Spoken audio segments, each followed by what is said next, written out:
नमस्कार, मैं विजयपाल सिंह परिहार। आज फिर पॉलिटी जो है हम लोग पढ़ रहे हैं, उसी का अगला अंक आज हम पढ़ेंगे।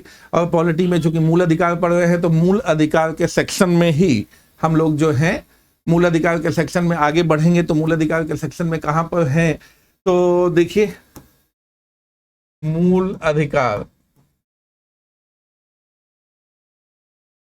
और मूल अधिकार में लोग मानते हैं थोड़ी सी कठिन है, क्योंकि यहां पर आज जो हम लोग डिस्कस करेंगे वो क्या है, कानून। जो ऐसे कानूनों के बारे में डिस्कस जहां पर केस हो गए, जहां पर कोर्ट केसेज हुए। तो बहुत सारे कोर्ट केसेज पूछे जाते हैं।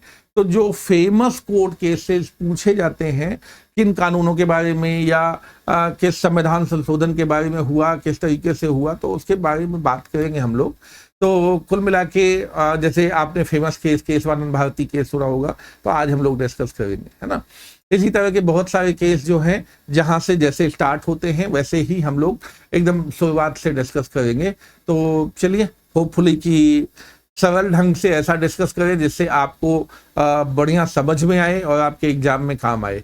ठीक है, तो प्री हो या मेंस सबके काम आएगा, क्योंकि कंप्लीट एक तरीके से पहले हम एक समझ डेवलप करेंगे तो वो प्री मेंस सभी के काम आ जाएगा, उसमें कोई दिक्कत नहीं। और इतने लंबे चौड़े तौर पे भी डिस्कस नहीं करेंगे जिससे आप कंफ्यूज हो। बहुत छोटे तौर पे अच्छे तरीके से डिस्कस किया जाएगा ताकि आप जल्दी उस चीज को समझ पाए और क्लियर तरीके से समझ पाए, है ना।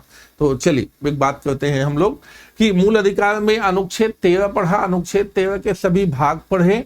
और अब इसको जो हम लोग कहते हैं वो क्या है, मूल ढांचा। टॉपिक का नाम जो है वो है मूल ढांचा। ठीक है, तो मूल ढांचा जो है उसकी शुरुआत कहां से होती है, किस तरीके से मूल ढांचा शब्द यहां प्रचलन में आ रहा है और किस तरीके से उस पर कोर्ट केसेज कौन कौन से आए, उसके बारे में एक एक करके डिस्कस। सबसे पहले हमारे यहां भूमि सुधार कार्यक्रम लागू किया गया। भूमि सुधार कार्यक्रम। तो भूमि सुधार कार्यक्रम हमारे भारत सरकार जब आई, जब हम स्वतंत्र हुए, तो सबसे पहले चालू होने वाले कार्यक्रमों में भूमि सुधार कार्यक्रम एक था। ठीक है, क्यों भूमि सुधार कार्यक्रम एक था कि हमारे यहाँ क्या है कि जमीनों का वितरण बहुत अनियमित था।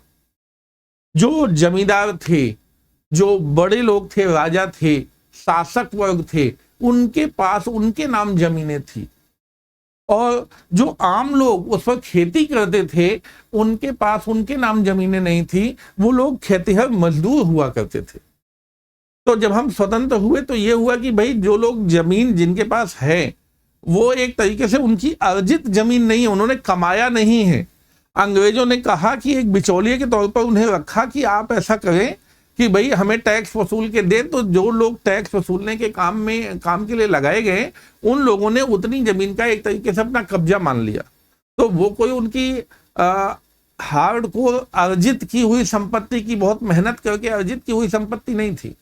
ठीक है, और जो मेहनत कर रहे थे उनको तो कुछ नहीं मिल रहा था, उनसे तो टैक्स इतना ज्यादा वसूला जा रहा था कि उनके पास कुछ रह ही नहीं जा रहा था। और जमीन के मालिक के तौर पर कौन हो रहे थे, तो वही जमींदार लोग हुए थे।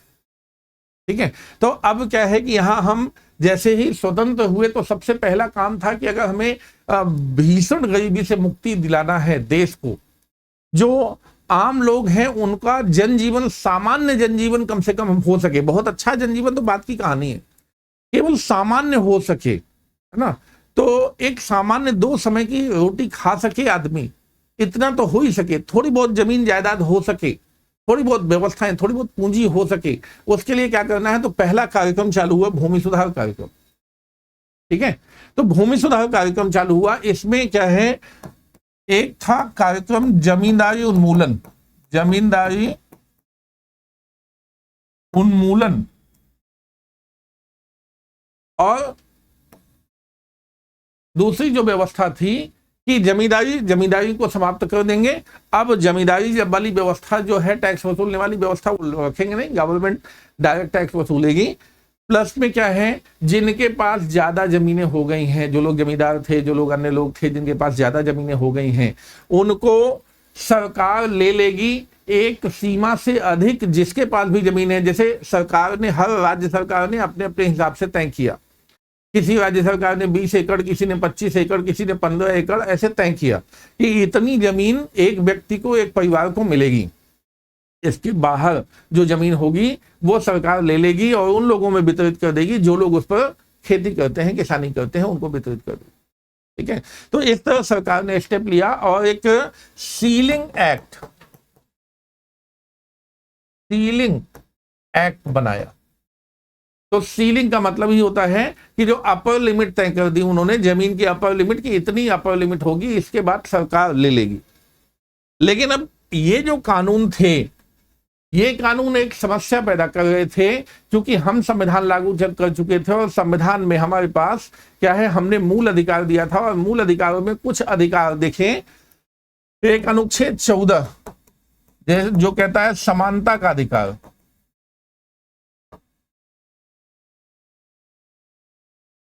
अमीर हो या गरीब सबको एक जैसा अधिकार होगा। फिर अमीरों की संपत्ति छीनी जाए और गरीबों को दे दी जाए तो अमीरों से छीना क्यों जाए? आप गरीबों से तो कुछ नहीं छीन रहे, तो अमीरों से क्यों छीना जाए? जब गरीबों को दे रहे तो अमीरों को भी दीजिए, है ना, समानता का अधिकार यहां। लेकिन अगर अमीरों से न छीने तो गरीबों को दें क्या? ठीक है, और क्या है, एक है अनुच्छेद 19(1)(f).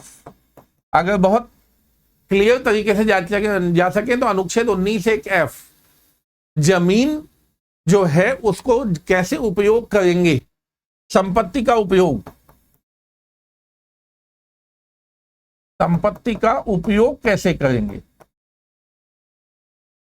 इसके बारे में यहां पर व्यवस्था दी गई है कि आपकी संपत्ति आप जैसा चाहे वैसा उपयोग कर सकते हैं, कोई दिक्कत नहीं होगी।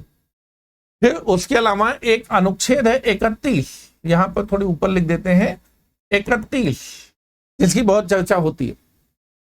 अनुच्छेद 31 संपत्ति के स्वामित्व का अधिकार है, संपत्ति कोई छीन नहीं सकता। संपत्ति रखने का अधिकार, संपत्ति सरकार भी नहीं छीन सकती। संपत्ति अगर सरकार छीनेगी तो आपको क्या है, उचित मुआवजा देना पड़ेगा। उचित मुआवजा का मतलब है कि भाई खरीद की कीमत आप दे दीजिए, वो भी जन कल्याण के लिए केवल सरकार ही ऐसा कर सकती है कि किसी की जमीन ले, अगर इमरजेंसी मान लीजिए अधिग्रहित करना पड़े तो ये जन कल्याण के लिए होना चाहिए और सरकार एप्रोप्रिएट पैसा देगी तब जमीन ले पाएगी। ठीक है, अपनी जमीन का जैसे चाहे तैसे उपयोग करें, अपनी जमीन कोई छीन नहीं सकता है, अपनी जमीन पर मालिकाना हक है, उसको कोई छीन नहीं सकता है। और अगर छीनता है तो उसको क्या करना पड़ेगा, सरकार भी हो, अगर वो छीनती है तो कैसे छीन सकती है, किसी व्यक्तिगत लाभ के लिए नहीं, जन कल्याण के लिए, किसी की कंपनी फैक्ट्री लगाने के लिए नहीं, जन कल्याण के लिए। यदि मान लीजिए कि कोई रोड निकलनी है, कोई नहर निकलनी है, कोई जनता के विशेष काम के लिए अगर आप रेलवे लाइन निकलनी है ना, या और कोई काम जो जनता करना, मतलब सरकार करना चाहती है, मान लीजिए कि इंडस्ट्रियल एरिया डेवलप करना चाहती है, किसी पर्टिकुलर आदमी का इंडस्ट्री नहीं लगाना है, इंडस्ट्रियल एरिया ही डेवलप करना है, उसमें जिन लोगों का वो आता है वो आप कर सकते हैं। तो जन कल्याण के लिए ऐसे बहुत सारे काम सरकार को कहा गया कि आप कर सकते हैं, बशर्ते जिनकी जमीन ली जानी है उनको पैसा भी तो देंगे। आजकल देखिए मुआवजे का प्रावधान है, मुआवजा दिया जा रहा है। तो यही कुल मिला के कहानी यहाँ पर लिखी है कि ये इन अनुच्छेदों में ये लिखा हुआ है कि भाई अमीर आदमी और गरीब आदमी के बीच में बराबरी रखेंगे, यानी किसी की संपत्ति नहीं छीनेंगे।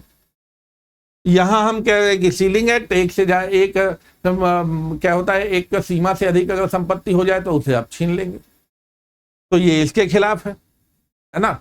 हम अपनी जमीन का अपना उपयोग करना चाहते हैं, सरकार कहती नहीं जी हम तो दूसरा उपयोग करेंगे। हम संपत्ति का अधिकार आप पब्लिक केवल उसके लिए छीन सकते हैं, ठीक है, कल्याण तो है, जन कल्याण तो नहीं था इसमें, लेकिन बात होती है कि आप जब छीन रहे तो उसके लिए पैसा भी तो देना पड़ता है, तो सरकार बिना पैसे के छीन रही नहीं। तो ये मूल अधिकारों का विरोध हो गया ना। मूल अधिकार जो दिए गए थे कि हाँ 14 में अनुच्छेद 19(1)(f) में दिए गए थे और 31 में दिए गए थे, इसका हो गया विरोध। तो जैसे ही सरकार ने ये कार्यक्रम चालू किया, इन मूल अधिकारों का विरोध हो गया। अब इन मूल अधिकारों का विरोध हो गया तो सरकार समझती थी कि भाई इस पे तो कोर्ट केसेज आ जाएंगे, है ना। तो सरकार ने इस मूल अधिकार का विरोध, कोर्ट केसेस क्यों आ जाएंगे, क्योंकि हमने अनुच्छेद 13 में एक चीज पढ़ी थी, कोई भी कानून यदि मूल अधिकार को छीनता होगा तो जिस मात्रा में छीनता होगा उस मात्रा में उसे शून्य कर दिया जाएगा। और आज वर्तमान में तो सरकार को ऐसे कानून बनाने का अधिकार ही नहीं दिया गया, जो ये कानून है ऐसे कानून बनाने का तो अधिकार ही नहीं था। अनुच्छेद 13(2) में ऐसे कानून राज्य को बनाने का अधिकार ही नहीं था, राज्य ने ऐसे कानून बना दिए। तो कोर्ट केस करके क्या होगा, इन कानूनों को कैंसिल करवा दिया जाएगा, चूंकि अनुच्छेद 13 में तो ऐसा ही पढ़ा था आप लोगों ने। क्लियर हुआ कि न्यायिक पुनर्वलोकन के माध्यम से ये कानून जो हैं, जो बने हैं, वो शून्य हो जाएंगे, क्योंकि वो इन मूल अधिकारों का विरोध करते हैं। तो अब सरकार ने अपने इन कानूनों को बचाने के लिए क्या काम किया, देखें। सरकार ने प्रथम संविधान संशोधन किया, प्रथम संविधान संशोधन 1951 में किया। जैसे ही मैंने लिखा 1951 तो कुछ लोगों के दिमाग में बड़े तेजी से क्लिक करता है कि सर 1951 में तो चुनाव ही नहीं हुए थे, अभी सरकार ही नहीं बनी थी, तो फिर संविधान में संशोधन कैसे। तो जिन लोगों ने नहीं पढ़ा है, जिन लोगों ने नहीं समझा है, समझ लीजिए कि जो हमारी संविधान सभा थी वही बाद में अंतरिम संसद बन गई, और वही तब तक काम करती रही, इस तरह की सभी चीजों का तब तक काम करती रही जब तक कि हमारी संसद पूरी तरह से, जो आज वर्तमान में संसद है, वो अस्तित्व में नहीं आ गई। 1952 के चुनाव के बाद जब तक वो अस्तित्व में नहीं आ गई, तब तक संविधान सभा ही अंतरिम संसद के तौर पर काम कर रही थी, और इस तरह का संशोधन भी उसी ने किया था, क्योंकि उसे ये अधिकार था। ठीक है, तो अब चलते हैं इस बात में। तो वो मैंने एक छोटी सी बात है जो किसी किसी के दिमाग में आ जाती है तो फिर समझाना बनता है, नहीं। तो प्रथम संविधान संशोधन 1951 हुआ। इसमें क्या हुआ, अनुच्छेद 31A, अनुच्छेद 31B, दो अनुच्छेद जोड़े गए। इसके तहत जोड़ा गया नवी अनुसूची, नवी अनुसूची। अच्छा देखिए, प्रथम संविधान संशोधन से और बहुत कुछ हुआ, हम लोग सबकी चर्चा भी नहीं कर रहे, और जगह पे चलेंगे और आपको बताएंगे कि प्रथम संविधान संशोधन से कहां कहां पर क्या क्या चेंजेज हुए। ठीक है, लेकिन यहां पर क्या चेंज आया यहां के लिए, तो यहां के लिए क्या है, 31 है, 31B, और 31B से जुड़ी नवी अनुसूची। अब आपसे जो क्वेश्चन है वो समझिए, फ्री में अगर आप दे रहे हैं तो क्वेश्चन ये है, 31B किस अनुच्छेद से जुड़ा हुआ है, सॉरी नवी अनुसूची किस अनुच्छेद से जुड़ी हुई है, ये वाला क्वेश्चन आपके लिए पूछा गया है कई जगह पे, तो इस बात का ध्यान रखें। तो मैंने उल्टा बोल दिया होगा तो कुछ लोगों को लगा होगा कि सर ने ऐसा उल्टा कर दिया, हो जाता है भाई, कभी कभी बोलते हुए हो जाता है उल्टा। ठीक है, चलिए अगला 31A में कहा गया कि ठीक बात है कि ऐसे कानून जो भूमि सुधार के कानून हैं, भूमि सुधार कानून जो सरकार ने बनाए, वो ठीक बात है कि मूल अधिकार का विरोध करते हैं, इसके बावजूद वो वैलिड हैं, वैध हैं। भूमि सुधार कानून वैध होंगे, यानी उनके ऊपर कोई इफेक्ट नहीं आएगा अनुच्छेद 13 का, यानी उनको अब कोर्ट समाप्त नहीं कर सकती, इस आधार पे समाप्त नहीं कर सकती कि वो मूल अधिकार का विरोध कर रहे हैं, ऐसा इसमें लिख दिया गया 31A में। लेकिन भाई कोर्ट केस तो तब भी हो सकता है ना, कोर्ट केस तो तब भी हो सकता है कि भाई वैध तो हैं, ये तो कह दिया कि अनुच्छेद 13 का प्रभाव नहीं पड़ेगा, लेकिन कोर्ट केस हो सकेगा। तो अभी देखिए, कोर्ट केस को रोकने के लिए 31B किया गया, और 31B में लिखा गया कि ऐसे जो भी कानून हैं उनको यदि नवी अनुसूची में डाला जाता है तो उनका न्यायिक पुनर्वलोकन भी नहीं होगा, यानी उन पर केस भी नहीं हो सकेगा, न्यायिक पुनर्वलोकन नहीं होगा।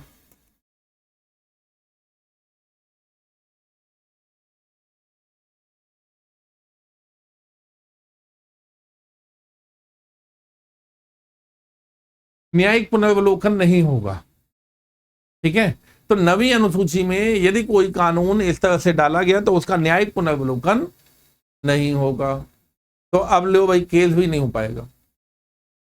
ठीक है, अभी ये तो ठीक ही है कि वो वैध है, ये भी हो गया कि न्यायिक पुनर्विलोकन नहीं हो पाएगा और इसी के अंतर्गत नवी अनुसूची को यहाँ पर बनाया गया। तो ये कुल मिला के कहानी बनी यहाँ। अच्छा, इनके माध्यम से क्या है, भूमि सुधार कानूनों को प्रोटेक्शन मिल गई। प्रोटेक्शन मिल गई तो क्या हुआ, कानून बनने लगे, राज्यों के अंदर कानून बनने लगे और राज्यों के अंदर कानून बना के और नवी अनुसूची में उसको प्लेस करने की व्यवस्था होने लगी। तो जो पहली ही व्यवस्था पश्चिम बंगाल से चालू हुई, तो पश्चिम बंगाल से व्यवस्था चालू हो उसके पहले ही क्या है, एक केस आया। जैसे ही ये संविधान संशोधन हुआ, ये हुआ कि अब जमीनें छीनी जाएंगी, जमीनें जो छीनेंगी उसमें 1951 में ही शंकरी प्रसाद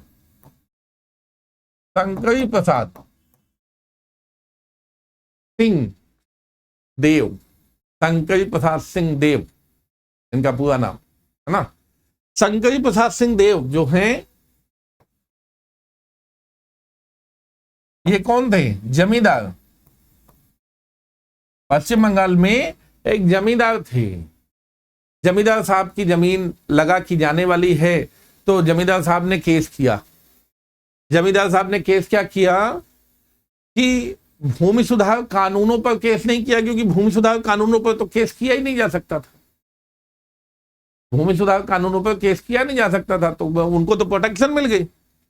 लेकिन इन्होंने केस किस बात पे कर दिया, प्रथम संविधान संशोधन पे कि सर कोई भी कानून मूल अधिकार छीन नहीं सकता, तो संविधान संशोधन भी तो एक कानून है, उसने कैसे मूल अधिकार छीना। ठीक है, तो ये क्या है, जो प्रथम संविधान संशोधन है ये अवैध है। इनका तर्क था प्रथम संविधान संशोधन अवैध है, ये कह रहे। ठीक है, तो मतलब प्रथम संविधान संशोधन की वैधानिकता को चैलेंज किया। इन्होंने कहा ये अवैध है, ये गलत है, क्योंकि ये मूल अधिकार को छीन रहा है। और आप अनुच्छेद 13 में कह रहे थे कोई भी कानून नहीं छीन सकता। भाई प्रथम संविधान संशोधन से भी कानून ही तो बनता है ना। फर्स्ट कॉन्स्टिट्यूशनल अमेंडमेंट एक्ट यही तो लिखते हैं ना 1951, तो उसको भी एक्ट लिखते हैं, उसको भी कानून लिखते हैं, उसको भी अधिनियम लिखा जाता है। तो एक अधिनियम से आप छीन तो रहे हैं मूल अधिकार। ठीक है, तो जब ये अधिकार छीन रहे हैं प्रथम संविधान संशोधन, तो प्रथम संविधान संशोधन अपने आप में अवैध है, ये इन्होंने कहा। तो कोर्ट ने क्या कहा, अब ये देखिए कोर्ट के सामने बड़ी विचित्र स्थिति पैदा हो जाती है कभी कभी कि भाई लिखा तो ऐसा ही है ना, लेकिन बहुत क्लियर नहीं लिखा है। मैंने आपको अनुच्छेद 13 में जो बताया था वो समझिए क्या है। अनुच्छेद 13 में विधि में आपको मैंने बताया था क्या, स्थायी विधि संसद द्वारा बनाई गई, संसद द्वारा बनाई गई। फिर अस्थायी विधि, इसको मैंने बताया था आपका कि ये ऑर्डिनेंस या इसी को कहते हैं अध्यादेश। ठीक है, अध्यादेश। अगला क्या है, प्रत्यायोजित विधान यानी क्या है, नियम, उपनियम, विनियम, ये सब मैं पढ़ा चुका हूं है ना पहले। और यहां परंपरा या रूढ़ी। अब यहां पर देखेंगे कि ये जो जितने भी चीजें लिखी हुई हैं उनमें संविधान संशोधन नहीं लिखा हुआ है, संविधान संशोधन नहीं लिखा हुआ है। इसी चीज का फायदा उठाया गया कोर्ट के द्वारा। कोर्ट ने क्या कहा, ये जो अनुच्छेद 13 में लिखा है ये क्या है, साधारण विधि।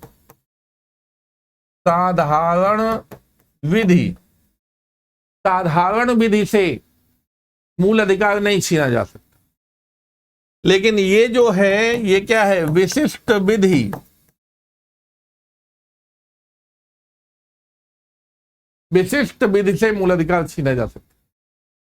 मैंने आपको बताया था संविधान के बारे में, संविधान की परिभाषा। संविधान एक प्रकार का कानून है। किस प्रकार का कानून है? जिस देश में लागू होता है उस देश का सर्वोच्च कानून है।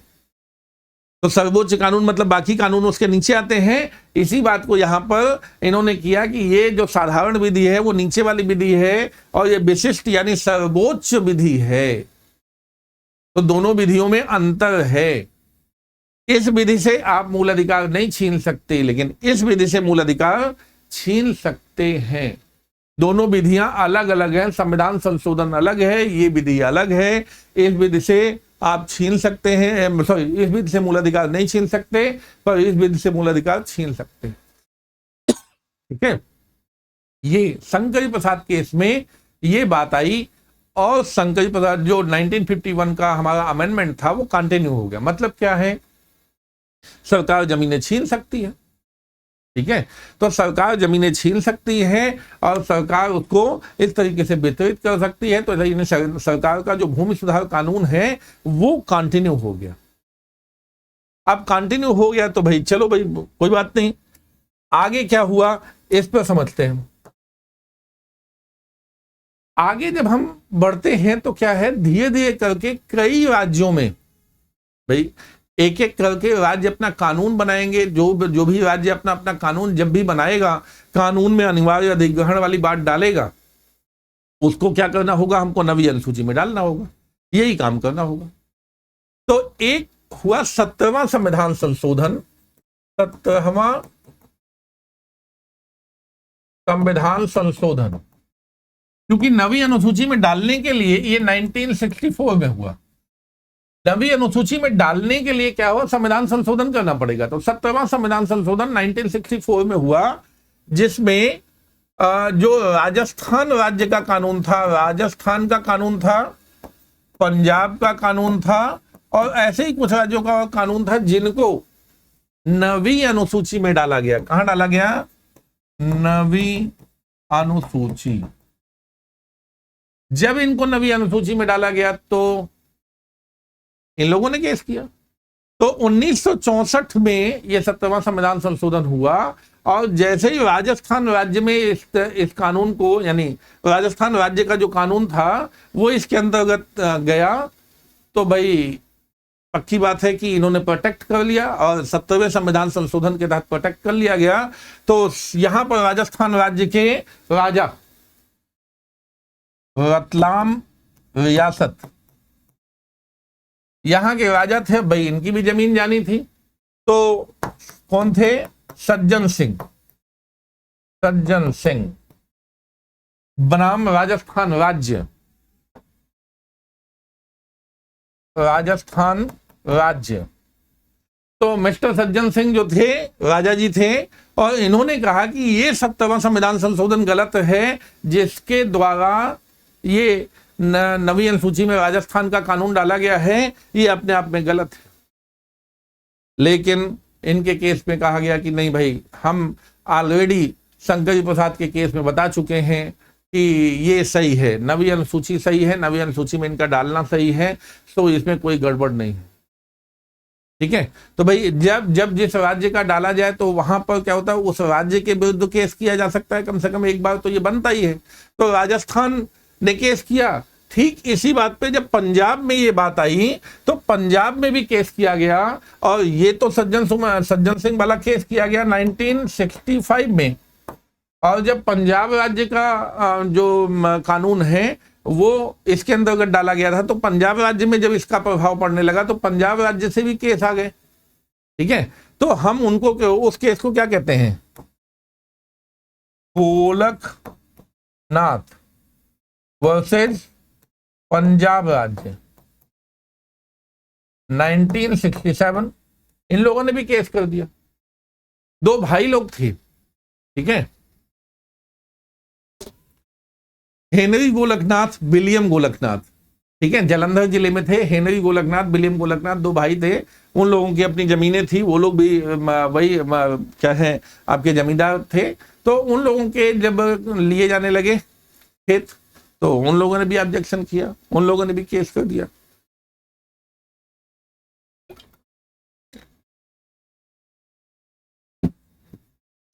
तो अलग अलग राज्य से देखिए, जब जब उस राज्य का कानून चैलेंज, भाई कम से कम एक बार तो चैलेंज किया ही जाएगा, उसमें जो निर्णय होगा वो पूरे राज्य पर मान्य होगा, लेकिन ये है कि उस पर एक बार तो कम से कम बनता ही है केस। तो यहां क्या है, गोलकनाथ केस बना 1967। अब गोलकनाथ ने एक बात कही, गोलकनाथ केस में एक बात हुई कि सर आपने कह दिया तो मूल अधिकार जो है वो मूल अधिकार छीना जा सकता है विशिष्ट विधि से। मान लीजिए ऐसा किया तो ये तो पूरा मूल अधिकार ही खत्म कर देंगे, पूरा का पूरा मूल अधिकार भी तो खत्म कर सकते हैं। और अब जिस समय गोलकनाथ केस चल रहा था उस समय अब सरकार में इंदिरा गांधी आ रही थी और उस समय गोलकनाथ केस था। तो इंदिरा गांधी सरकार में है और इंदिरा गांधी की सरकार शुरुआत में कमजोर सरकार थी, बाद में बहुत मजबूत हुई, लेकिन शुरुआत में कमजोर सरकार थी। लेकिन तब तक ये समझा गया था और कोर्ट का माइंडसेट ऐसा हो गया था कि सच में अगर सरकार ने कभी मान लो कि पूरे मूल अधिकार हटा दिए फिर क्या होगा। मूल अधिकार छीनने के लिए तो हमने कह दिया कि हाँ जी मूल अधिकार को कम किया जा सकता है या छीना जा सकता है किसी संविधान संशोधन के द्वारा। मान लीजिए किसी संविधान संशोधन से इन्होंने छीन ही लिया पूरा, केवल यही 2-3 नहीं, पूरा ही छीन लिया, फिर क्या होगा। तो अब यहां पर गोलकनाथ केस में आ गया क्या, संविधान संशोधन। संविधान संशोधन किस अनुच्छेद से होता है, 368 से होता है। संविधान संशोधन में जो विधि बताई गई और अनुच्छेद 13 में जो विधि बताई गई वो बराबर ही है, इक्विवेलेंट है, ऊपर नीचे नहीं है, ये विशिष्ट नहीं है, सामान्य नहीं है, इन दोनों को कहा गया एक ही है। ठीक है, और ना संविधान संशोधन से ना अनुच्छेद 13 से, अनुच्छेद 13 के अंतर्गत विधि जितनी विधियां हैं किसी भी तरीके से हम नहीं छीन सकते मूल अधिकार। तो मूल अधिकार में बदलाव नहीं हो सकता, ऐसा यहां पर आ गया। मूल अधिकार में परिवर्तन नहीं किया जा सकता, ये आ गया गोलकनाथ केस में फैसला। अब गोलकनाथ केस में फैसला आ गया तो ये हुआ कि सर कब से इसे लागू किया जाए। तो बोले अगर पीछे से लागू कर देंगे तो बहुत सारे लोगों की जमीनें गई हैं, कहाँ गई हैं, किसको दी गई है, बहुत सारा गड़बड़ हो जाएगा। बोला पीछे से नहीं लागू करना, आगे से, है ना। मतलब पीछे क्या हो गया छोड़ो उसको, आगे किसी की जमीनें नहीं ले जाएंगी, बस इतना सा काम है। ठीक है, तो पीछे से अगर लागू होता तो क्या कहते हैं, भूत लक्षी प्रभाव कहते हो। ठीक है, तो पीछे से लक्ष्य करके तो भूत लक्षी प्रभाव कहते हैं, और जब आगे से लागू किया जाता है भविष्य लक्षी प्रभाव कहते हैं। ठीक है, प्रोस्पेक्टिव इफेक्ट कहते हैं। तो आप समझिए क्या होता है कि हम भविष्य लक्षी प्रभाव तो उसमें दिया गया, कहा गया भूत लक्षी नहीं होगा, यानी पीछे से लागू नहीं होगा बल्कि आगे के लिए लागू होगा। तो इस तरीके से इसका प्रभाव पीछे से लागू नहीं हुआ, तो आगे अब इस तरह की जमीनें नहीं छीनी जाएंगी। अब बात हो गई कि ये तो गोलकनाथ केस में कह दिया गया, तो अब सरकार क्या करे। तो सरकार उस समय तो कमजोर थी, तो सरकार उस समय तो कुछ नहीं कर पाई, लेकिन 1971 में जब वो चुनाव जीत के आ गई, चूंकि क्या होता है कांग्रेस सरकार उस समय जो थी उन्होंने 1 साल पहले ही चुनाव करवा लिया, क्योंकि वो ताकतवर नहीं हो पा रही थी, अपने मन का काम नहीं कर पा रहे थे, तो उन्होंने 1 साल पहले ही चुनाव करवा लिया। और 1971 में जब चुनाव जीत के आ गए तब उनको समझ में आ गया हम अपने मन का काम कर सकते हैं। तब उन्होंने एक काम करवाया, 24वां संविधान संशोधन, 24वां संविधान संशोधन। और 24वां संविधान संशोधन 1971 में करवाया, जब जीत के आ गए तब।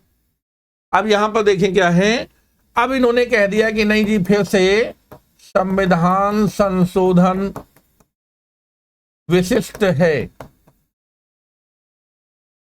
विशिष्ट है, अनुच्छेद 13 सामान्य है। जो पहले ये लोग कह रहे थे शंकरी प्रसाद केस में जो कहा गया और जो क्या है सज्जन सिंह केस में कहा गया, ठीक उसी चीज को इन्होंने संविधान में उठा के रख दिया कि अनुच्छेद जो संविधान संशोधन है वो विशिष्ट विधि है, विशिष्ट विधि से मूलाधिकार को छीना जा सकता है, सामान्य विधि से नहीं छीना जा सकता। ठीक है, दोनों ही अनुच्छेद 13 में भी संशोधन कर दिया और अनुच्छेद ये क्या है संविधान संशोधन इसमें भी कर दिया, अनुच्छेद 368 में भी। तो संविधान संशोधन विधि में भी परिवर्तन कर दिया और अनुच्छेद 13 में भी परिवर्तन कर दिया। तो इस तरह से 24वां संविधान संशोधन वो संविधान संशोधन था जिसने संविधान संशोधन के अनुच्छेद में भी परिवर्तन कर दिया और बहुत साफ साफ इस बात को लिख दिया, संविधान संशोधन के अनुच्छेद में इटसेल्फ परिवर्तन किया और इन्होंने साफ साफ लिख दिया कि भाई हम संविधान संशोधन से मूल अधिकार सहित संविधान के किसी भी भाग में कोई भी परिवर्तन कर सकते हैं, इसमें कहीं कोई दिक्कत नहीं है। ठीक है, तो इस बात को बड़े स्पष्ट ढंग से लिख दिया गया। अनुच्छेद 13 में लिखा गया कि भाई इससे मूल अधिकार को नहीं, ये इसके अंतर्गत संविधान संशोधन शामिल नहीं होगा। तो चूंकि यहाँ कंफ्यूजन न रह जाए तो सीधा सीधा लिख दिया कि इसके अंतर्गत संविधान संशोधन शामिल नहीं है। तो समझ गए, ये सर्वोच्च हो गया और ये निम्न हो गया। इसके अंतर्गत मूलाधिकार नहीं छीना जा सकता, लेकिन इससे मूलाधिकार छीना जा सकता है, ऐसा हमने 24वां संविधान संशोधन में लिख दिया। तो फिर से रास्ता खुल गया इस बात का कि जितने जो जमीनें अधिग्रहित की जा रही थी वो जमीनें अधिग्रहित की जाएं, जो चीजें हो रही थी पहले सरकार कर रही थी वो सब सरकार करने लगे। तो ऐसे में क्या हुआ, फिर एक संविधान संशोधन हुआ। अगला संविधान संशोधन समझिए, एक 29वां संविधान संशोधन, संविधान संशोधन 1972 में हुआ और इसने क्या किया, केरल राज्य यहां की जमीनों को अनिवार्य अधिग्रहण के लिए नवी अनुसूची में डाल दिया। अब डाल दिया तो इस बार कौन प्रभावित हुआ और किसने केस किया, तो भाई यहां पर क्या थे, शंकराचार्य के पद पर विराजमान थे, शंकराचार्य के पद पर विराजमान थे केशवानंद भारती, केशवानंद भारती। अब समझिए, हिंदू धर्म में तो शंकराचार्य जी को एक भगवान का दर्जा हासिल है और शंकराचार्य जी का जो मठ है उसके अंतर्गत जो जमीनें आ रही थी उनके अधिग्रहण की बात चल रही थी। तब केरल राज्य सरकार के खिलाफ इन्होंने केस किया। ठीक है, और ये मील का पत्थर साबित हुआ ये केस, क्योंकि यहाँ पर किया गया था शंकराचार्य जी के खिलाफ। केशवानंद भारती जो उस समय शंकराचार्य जी थे तो उनके खिलाफ केस किया गया था, केवल राज्य सरकार के खिलाफ केस किया गया, चूंकि ये 29वें संविधान संशोधन से प्रोटेक्टेड हुआ। तो अनुच्छेद 24 के कारण गोलकनाथ केस में परिवर्तन आया, अनुच्छेद 29 के कारण केवल राज्य का जो कानून था वो चूंकि यहाँ पर उस पर केस नहीं किया जा सकता था, इसलिए 29वां संविधान संशोधन और 24वां संविधान संशोधन, ठीक है, इन पर केस कर दिया गया। ये क्या है, अवैध हैं। तो किस पर के इन्होंने किया, केशवानंद भारती वर्सेस केवल राज्य। कब किया, 1973 में किया। तो इसका फैसला 24 अप्रैल 1973 को आ गया। 24 अप्रैल 1973 को इसका फैसला आ गया। अब फैसले में क्या कहा गया, देखिए कोर्ट भी होती है तो न्याय करने के लिए और न्यायिक सिद्धांत पर काम करती है। तो किस तरह से न्याय हो जाए, ज्यादातर लोगों को जिसमें बेहतर व्यवस्था मिले वैसी व्यवस्था हो। तो उनकी भी यही सोच थी कि ठीक है भाई, जो शंकरी प्रसाद केस में किया गया और जो सज्जन सिंह केस में किया गया वो ठीक ही था। क्यों कि सरकार कम से कम क्या है, आर्थिक न्याय जो है, यानी जो लोग बहुत ज्यादा जमीनें रखे हुए हैं उनकी जमीन को कुछ लेके और जनता में वितरित कर रही है, इससे आर्थिक न्याय स्थापित हो रहा है। तो इसमें कोई गलत बात नहीं है, तो ठीक है कि ऐसा स्थापित हो रहा है। तो ऐसे में ये गलत बात नहीं है, कहीं कोई समस्या नहीं। तो उन्होंने कह दिया कि भैया गोलकनाथ केस में हो गई थी हमसे गलती, 24वां संविधान संशोधन करके आपने उसको सुधार दिया, बहुत अच्छा काम किया। तो 24वां संविधान संशोधन सही है। चूंकि 24वां संविधान संशोधन सही है और ये काम बहुत अच्छा है, तो फिर 29वां संविधान संशोधन भी सही है और इनका केस हो गया ये खारिज की। भाई केशवानंद भारती जी ने कहा था कि ये संविधान संशोधन गलत है, नहीं जी गलत नहीं। लेकिन अभी केशवानंद भारती जी का पूरा वर्डिक्ट ये नहीं है। वहां पर क्या हुआ, ये संविधान संशोधन सरकार के पक्ष में तो चले गए, लेकिन अभी क्या है, एक डर जो पीछे गोरखनाथ से आया था वो अभी भी बना हुआ था। क्या यदि सरकार ने पूरे मूल अधिकार को उठा के ही बदल दिया फिर क्या होगा? इसका जवाब तो देना ही था केशवानंद भारती केस में।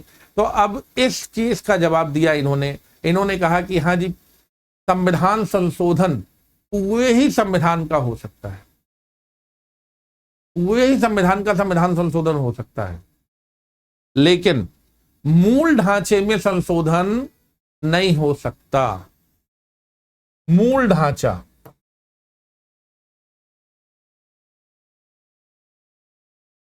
मूल ढांचे में संसद संशोधन नहीं कर सकती, क्योंकि मूल ढांचा जो है संविधान सभा द्वारा बनाया जाता है। तो मूल ढांचे में तो संविधान सभा ही परिवर्तन करती है। जो क्या नाम है, संसद को एक सीमित अधिकार दिया गया है कि मूल ढांचे के अंतर्गत जो चीजें आती हैं, जो छोटी मोटी चीजें आती हैं, उनमें तो परिवर्तन कर सके। ठीक है, वो संविधान के किसी भी भाग में हो सकती है, उनमें तो परिवर्तन हो जाए, पर मूल ढांचे में ना हो। ठीक है, मूल ढांचे में परिवर्तन का अधिकार संविधान सभा को, और सामान्य जितने भी परिवर्तन और हो सकते हैं वो सब संसद को दे दिए गए, ऐसा कहा गया। तो बोला गया सर ये मूल ढांचा क्या है वो बता दीजिए। उन्होंने कहा ऐसा थोड़ी कि मूल ढांचा एक है और मैं फटफट बता दूं मूल ढांचा क्या है। इन्होंने क्या है, मूल ढांचे के संबंध में कुछ उदाहरण दिए। उन्होंने कहा देखो कुछ उदाहरण दे देते हैं, और बाकी क्या है, मूल ढांचा आपको, मूल ढांचा तो बाकी का मूल ढांचा धीरे धीरे अलग अलग केस आएंगे, उसमें समझते रहेंगे मूल ढांचा क्या है। जैसे इन्होंने कहा संविधान की सर्वोच्चता, संविधान की सर्वोच्चता बनाए रखना, यहां पर काम है, न्यायपालिका को दिया गया है यह अधिकार, और संविधान की सर्वोच्चता हम बनाए रखेंगे, ये मूल ढांचा है। ठीक है, हमारे यहां क्या है, गणतंत्र है, गणतंत्र है, लोकतंत्र है, ये हमारा मूल ढांचा है। यानी हम सैनिक तानाशाह वाले सरकार में नहीं रहेंगे, हम गणतंत्र या लोकतंत्रीय व्यवस्था में ही रहेंगे, हम राजतंत्र व्यवस्था में नहीं लौटेंगे कभी। ठीक है, तो अगर लौटना होगा तो अब ये तो फिर ये संसद के बूते की बात नहीं है, संसद नहीं कर सकती है, फिर तो संविधान सभा बनेगी तब वो करे अपना जो करना हो, फिर उससे जहां लौटना हो लौटेंगे। मतलब पूरा संविधान ही खारिज करके नया संविधान लिखो फिर अलग बात है, लेकिन इस संविधान के अंतर्गत ये परिवर्तन नहीं हो सकता। यानी संसद को यह अधिकार नहीं है कि ये परिवर्तन कर दे। ठीक है, शक्ति पृथक्करण, कार्यपालिका, विधायिका और न्यायपालिका के बीच में सत्ता का पृथक्करण है, सत्ता का पृथक्करण है। न्यायपालिका को कुछ अधिकार दिए गए हैं, कुछ विधायिका को, कुछ कार्यपालिका को, ये बने रहेंगे ऐसे ही। ठीक है, हमारी जो संघीय व्यवस्था है, संघीय व्यवस्था, ये भी ऐसे ही बनी रहेगी, इसमें भी कोई परिवर्तन नहीं होने वाला।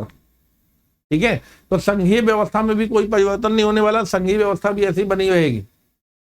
इस तरीके से कुछ उदाहरण दे रहे थे, और कुछ उदाहरण देने के बाद कहा कि ऐसा नहीं है कि ये फाइनल हमने बता दिया, बताते रहेंगे।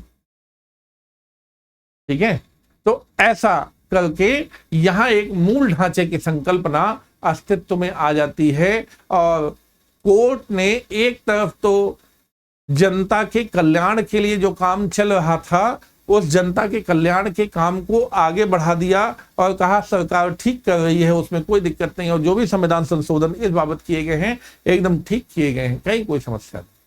सरकार का पक्ष तो रखा, लेकिन न्यायपालिका ने एक हथियार अपने हाथ में भी ले लिया कि अब की अगर आप संशोधन करके या कुछ भी करके कोई ऐसी चीज हटाएं जैसे उठा के मूल अधिकार पूरा ही फेंक दें तो नहीं, ऐसा नहीं कर सकते।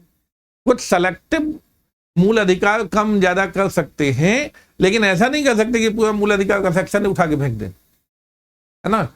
कुछ चीजें बदली जा सकती हैं, इसमें कोई दो राय की बात नहीं है, लेकिन सब कुछ नहीं बदला जा सकता, सब कुछ खत्म नहीं किया जा सकता। तो एक हथियार न्यायपालिका ने भी अपने हाथ में ले लिया और फिर सरकार को बोला ठीक है आप जो कर रहे हैं वो ठीक कर रहे हैं, कोई दिक्कत नहीं।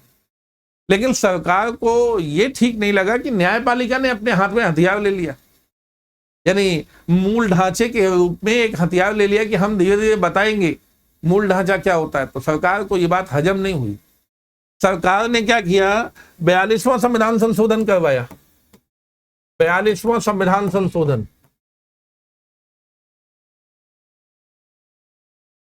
उन्नीस सौ 76 में 42वां संविधान संशोधन करवाया और अनुच्छेद 368 में फिर परिवर्तन करा दिया।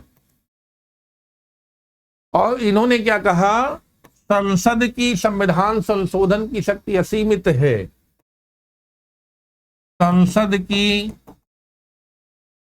संविधान संशोधन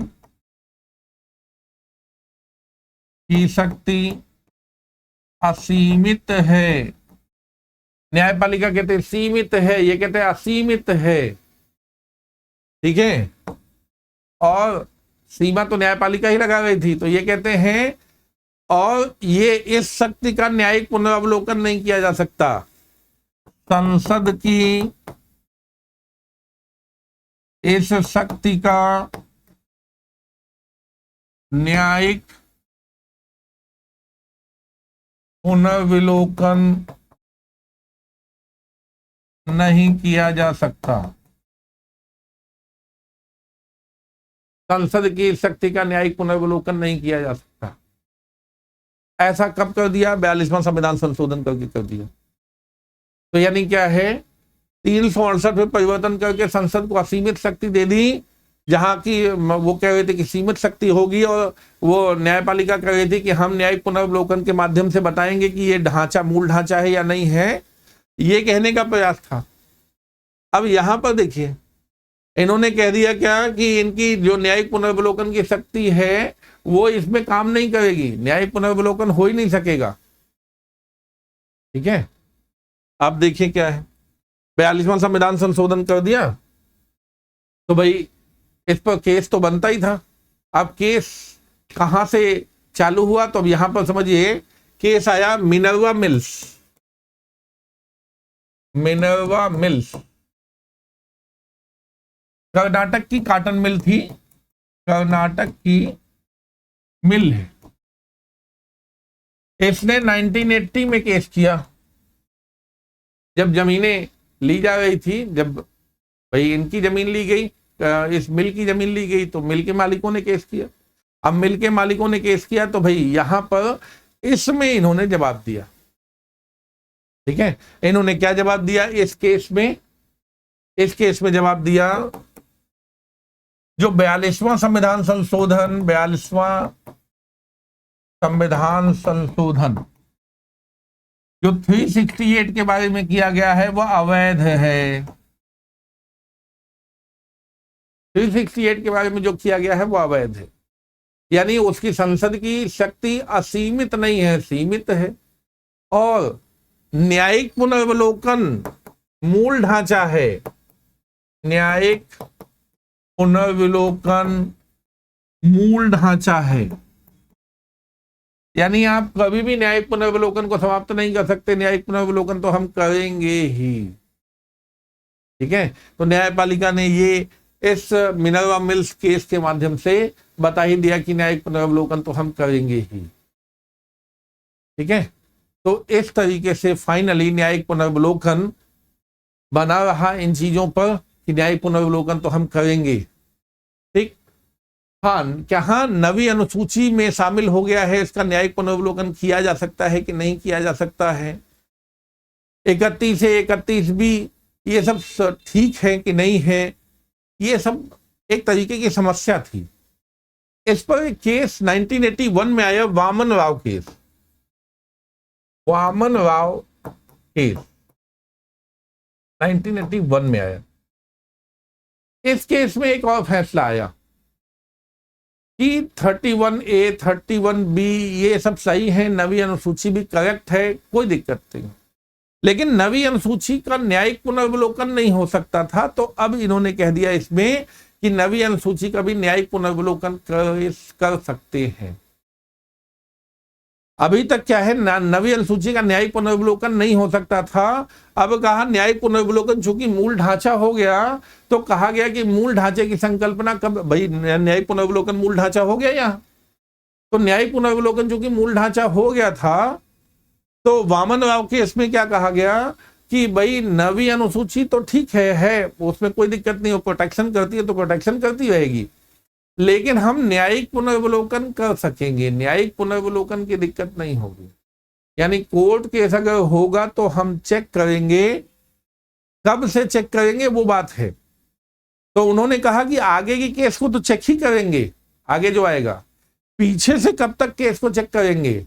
तो बोला ये जो केशवानंद भारती केस का जिस दिन डिसीजन आया था 24 अप्रैल 1973, उसके बाद से, क्योंकि मूल ढांचे की संकल्पना हमने तभी दी, तो मूल ढांचे के अंतर्गत हम तभी से देख सकते हैं कि न्यायिक पुनर्विलोकन उसका किया जा सकता है। यानी उसके पहले जो कानून डाले गए उनका न्यायिक पुनर्विलोकन तो नहीं किया जा सकता, लेकिन बाद के कानूनों का न्यायिक पुनर्विलोकन भी किया जा सकता है। ठीक है। अच्छा, इस पर एक और केस 2007 में IR कोएल्हो 2007 में इस पर केस आया। अब यहां तक तो आप क्या है, भूमि सुधार कानूनों को देख रहे थे, यहां पर केस एक आरक्षण का आ गया। आरक्षण इन्होंने 69% कर दिया था तमिलनाडु राज्य ने, और उसको उठा के नवी अनुसूची में डाल दिया। तब फिर से नवी अनुसूची पर क्वेश्चन मार्क हो गया कि नवी अनुसूची सही है कि नहीं है। तो कोर्ट ने कहा कि नहीं, नवी अनुसूची पर तो कोई क्वेश्चन मार्क नहीं है, और हमने पहले भी बताया है कि हम नवी अनुसूची का न्यायिक पुनर्विलोकन कर सकते हैं, उसमें कोई दिक्कत नहीं है। और अब धीरे धीरे ये हो गया कि जैसे शिक्षा, भूमि सुधार, शिक्षा और आरक्षण, इनके कानून सामान्य तौर पर नवी अनुसूची में अगर चले जाते हैं तो इसमें कोई गलत बात नहीं है। ठीक है। तो इस तरह से बहुत ढेर सारे केस आपको बताए, सन बताया, व्यवस्था बताई कि किस तरह से केसेज हुए। अच्छा, इस बीच क्या हुआ, एक और काम हुआ, 44वां संविधान संशोधन 1978 में हुआ। देखिए यहां पर 44वां संविधान संशोधन 1978 में हुआ। उन्होंने संपत्ति का अधिकार यानी अनुच्छेद 31 और अनुच्छेद क्या है 19(1)(f), इनको पूरी तरह से हटा दिया और एक नया अनुच्छेद डाला संविधान में 300(a), और इनके अंतर्गत संपत्ति के अधिकार को विधिक अधिकार बना दिया। तो ये भी परिवर्तन हो गया, नवी अनुसूची का भी फैसला हो गया। ठीक है। तो जो भी डाउट्स थे वो इन माध्यम से क्लियर हो गए कि नवी अनुसूची में यदि कोई कानून रखा जाएगा तो क्या न्यायिक पुनर्विलोकन होगा। हाँ, हो सकता है। किस आधार पर न्यायिक पुनर्विलोकन होगा कि क्या वो मूल ढांचे को कहीं ध्वस्त तो नहीं करता, मूल ढांचे की संकल्पना के आधार पर ही न्यायिक पुनर्विलोकन होगा, और किसी आधार पर न्यायिक पुनर्विलोकन नहीं होगा। मूल ढांचे को तो नष्ट नहीं करता, क्योंकि संविधान मूल अधिकार को तो थोड़ी बहुत छीन सकता है, मूल ढांचे को तो नष्ट नहीं करता। ये बात, इस बात पर न्यायिक पुनर्विलोकन होगा। ठीक है। और मूल ढांचे की संकल्पना कब आई, 24 अप्रैल 1973 को आई, इसलिए 24 अप्रैल 1973 की डेट को फाइनल माना गया उस चीज में, और इस तरीके से क्लियर हुआ। तो यहाँ पर ये समझिए कि संपत्ति का अधिकार इसीलिए हटा दिया गया क्योंकि वहां पर बहुत सारे केसेज इन्हीं के कारण हो रहे थे, संपत्ति के अधिकार के कारण ही हो रहे थे, तो उसको किनारे कर दिया गया। ठीक है। और इन सब केसेज के माध्यम से फाइनली ये क्लियर हो गया नवी अनुसूची का क्या होगा, 31A 31B और फाइनली 31C भी सही है कि नहीं है। उन सब चीजों पर जितने क्वेश्चन मार्क थे सब क्वेश्चन मार्क क्लियर हो गए। ठीक है। और जो ये भूमि सुधार की व्यवस्था है वो चल सकती है, हाँ चल सकती है, उसमें कहीं कोई दिक्कत नहीं है। तो मूल ढांचे की ये संकल्पना थी, इस वीडियो में हमको चूंकि मूल ढांचा क्लियर करना था, साथ में हमने क्लियर किया नवी अनुसूची, चूंकि उसी से जुड़ी हुई चीज थी, तो नवी अनुसूची को भी हमने क्लियर किया। तो इतनी चीजें और इतने केसेस जो हैं जो एक साथ जुड़े हुए थे वो हमने क्लियर किया। और आपको पीटी के लिए इसके सन और इसके नाम महत्वपूर्ण होंगे, वो ध्यान रखेंगे। और अगर आप ध्यान रखेंगे कौन से संविधान संशोधन कब आए तो ज्यादा अच्छा होगा। तो इतने ये संविधान संशोधन और ये केसेज हो गए आपके, तो होपफुली ये समझ आया होगा। एक बार में अगर ना समझ में आए, छोटा थोड़ी कॉम्प्लेक्स है, तो 2 बार 3 बार वीडियो क्लियर करके, मतलब दोबारा रिपीट करके देख लीजिएगा, मेरे ख्याल से क्लियर हो जाएगा, उसमें कहीं कोई दिक्कत नहीं होगी। ठीक है, तो मैंने सबसे ज्यादा संक्षिप्त तरीके से बताया है, इससे ज्यादा संक्षिप्त किया नहीं जा सकता। तो मैंने कोशिश की है पर्याप्त संक्षिप्त करने की और पर्याप्त संक्षिप्त वीडियो बनाने की, ताकि इसमें कम से कम टाइम में आप इसको क्लियर कर पाए। ठीक है, तो होपफुली क्लियर हुआ होगा और कमेंट के माध्यम से आप बताएंगे, अच्छा लगेगा। भाई चैनल को सब्सक्राइब कीजिए। देखिए क्या होता है कि जब चैनल सब्सक्राइब होता है और लोग जुड़ते हैं, भाई अपने दोस्तों को शेयर करेंगे और लोग जुड़ेंगे, लोगों को बताएंगे, तभी तो मुझे इंकरेजमेंट मिलेगा कि और अच्छे अच्छे वीडियोज, यानी पूरा कोर्स लाऊं और सब चीजें पढ़ा सकूं आप लोगों को। आप लोग ही नहीं जुड़ेंगे, अगर हमको लगेगा कि जैसे आप लोग कम जुड़ रहे हैं या नहीं जुड़ रहे हैं, तो बताइए क्या मोटिवेशन है इस तरह के वीडियोज बनाने का। तो फिर एक तरीके से मोटिवेशन ही समाप्त होता है ना। तो आगे बहुत सारे लोग पूछते हैं कि सर क्या पूरा कोर्स पढ़ा देंगे, तो ये पॉलिटी का कोर्स तो पढ़ाऊंगा ही। जैसे एमपीपीसीएस में मैंने आपको बहुत शुरुआत में एक सिलेबस वाला वीडियो बनाया था और वो मेरे ख्याल से लाइव ही था क्लास, तो उसमें मैंने आपको बताया था मैं पूरा ही सिलेबस पढ़ाऊंगा। जिस भी आप समझिए जितना मैं पढ़ा रहा हूं वो इस यूट्यूब चैनल पे आपको एक बार की फ्री तो मिलेगा ही। ठीक है, तो आप पढ़ पाएंगे। हाँ, बहुत सारे वीडियो के माध्यम से मिलेंगे, बहुत सारे लेक्चर आपको लाइव लेक्चर के माध्यम से भी मिलेंगे। तो जब मुझे थोड़ी टाइम ज्यादा होगा तो मैं लाइव लेक्चर के माध्यम से आपके सामने आऊंगा, लाइव लेक्चर के माध्यम से दूंगा, अदरवाइज वीडियो के माध्यम से इस तरह दूंगा। लेकिन आप एकदम निश्चिंत रहे कि पूरा कोर्स होने वाला है।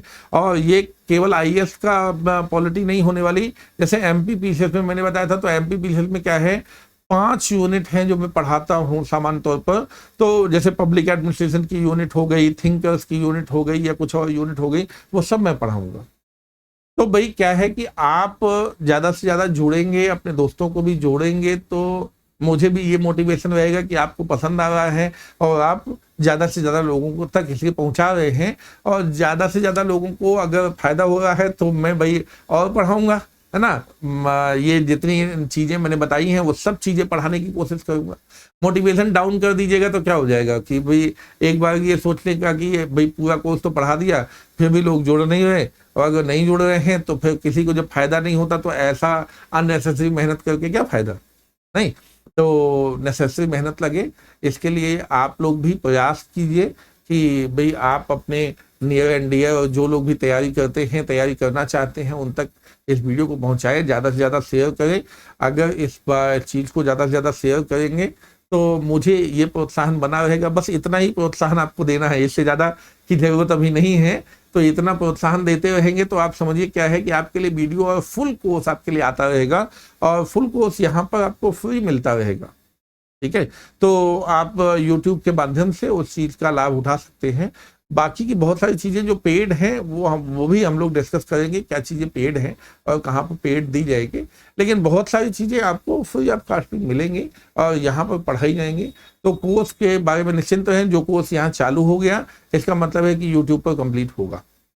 ठीक है, और जो पेड होगा मैं पहले से ही आपको बता दूंगा कि ये कोर्स पेड है और इसके लिए पेड जगह पे ही जाना पड़ेगा, तो वो मैं आपको जानकारी दूंगा। अच्छा, एक और जानकारी शेयर करना चाहता हूँ कि केवल ऐसा नहीं कि जो मैं पढ़ाता हूँ वहीं तक हम लोग या हमारा चैनल सीमित रहेगा। नहीं जी, मैं आपको बता दूं, एकदम श्योर रहिए कि बहुत जल्द हम लोग करंट अफेयर्स चालू कर रहे हैं। तो कोई आएगा जो करंट अफेयर्स पढ़ाएगा, और फिर जल्दी ही हम लोग क्या होता है कि जितने जीएस का जितना पोर्शन है सब पर कोई ना कोई आएगा, क्योंकि मैं जो पढ़ाता हूं मैं वहीं तक तो पढ़ाऊंगा।